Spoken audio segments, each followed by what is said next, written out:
સુરતના લીંબાદ વિસ્તારમાં થયેલા ડબલ હત્યાકાંડ મામલે પોલીસે ઝડપભેર કાર્યવાહી કરતા આરોપીને ગણતરીના કલાકોમાં જ પકડી પાડ્યા છે।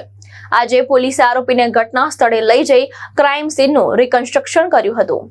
સુરતના લીંબાદ વિસ્તારમાં થયેલા ડબલ હત્યાકાંડ કેસમાં પોલીસે ત્વરિત કામગીરી કરી આરોપીને ઝડપી પાડ્યા છે।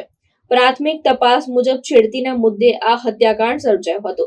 આજે લીંબાદ પોલીસે આરોપીને ઘટના સ્થળે લઈ જઈ ક્રાઇમનું રિકન્સ્ટ્રક્શન કરાવ્યું હતું। પંચનામાની કાર્યવાહી હાથ ધરી હતી। પોલીસ દ્વારા પુરાવા એકત્ર કરવાની કામગીરી પણ તેજ કરવામાં આવી છે, જેથી આરોપીને કડકમાં કડક સજા મળી શકે। પોલીસના ઝડપી અને અસરકારક કામગીરીને કારણે સ્થાનિકોમાં ખુશીનો માહોલ જોવા મળ્યો હતો। લોકો દ્વારા લીંબાદ પોલીસ જિંદાબાદના નારા લગાવી પોલીસને સમર્થન આપવામાં આવ્યું હતું। લીંબાદ પોલીસ સ્ટેશનમાં 2020-2026 મુજબનો ગુનો જે દાખલ થયેલો ગુનાની હકીકત એવી મુજબની છે કે આ ગામના જે ફરિયાદી છે એમના દીકરી જે પોતાના ઘરે હાજર હતા કરુણનગર આવાસની અંદર।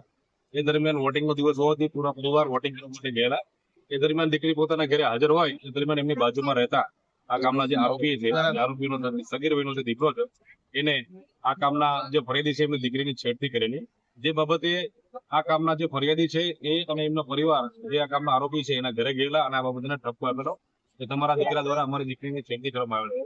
જે બાબતે બંને પક્ષ વચ્ચે રકાઝકી થતા અને બંને પક્ષ વચ્ચે ઝઘડો થઈ ગયેલો।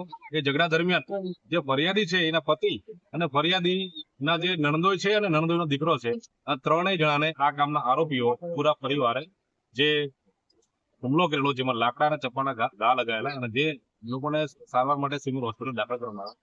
જ્યાં સારવાર દરમિયાન જે ફરિયાદી છે એમના પતિનું અવસાન થયેલ અને સારવાર દરમિયાન જે એમના નણંદોઈના દીકરા છે ઇરફાન એનું પણ અવસાન થયેલ। આ બનાવમાં ટોટલ 2 હત્યાના બનાવવામાં આવ્યો છે અને આ કામના આરોપીની ધરપકડ કરવામાં આવે છે અને આજ રોજ રિકન્સ્ટ્રક્શન બતાવવામાં આવે છે। ભાવેશ ઉપાધ્યાય, દ્રષ્ટિકોણ ન્યૂઝ, સુરત।